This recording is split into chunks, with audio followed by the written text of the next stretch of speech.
Today we talk about how can you select measurements on your app. We go to figure out the solution on how you can do that on your app. So you just follow these ways, then it's going to work with you.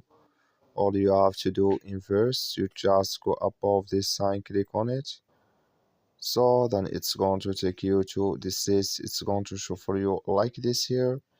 Then all you have to do next, you just click here on settings here, just click on it.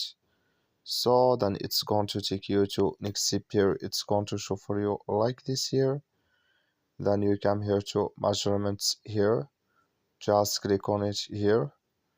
So then here can you select measurements here.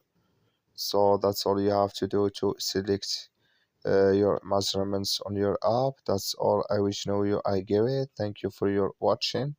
Don't forget to support us by like and subscribe.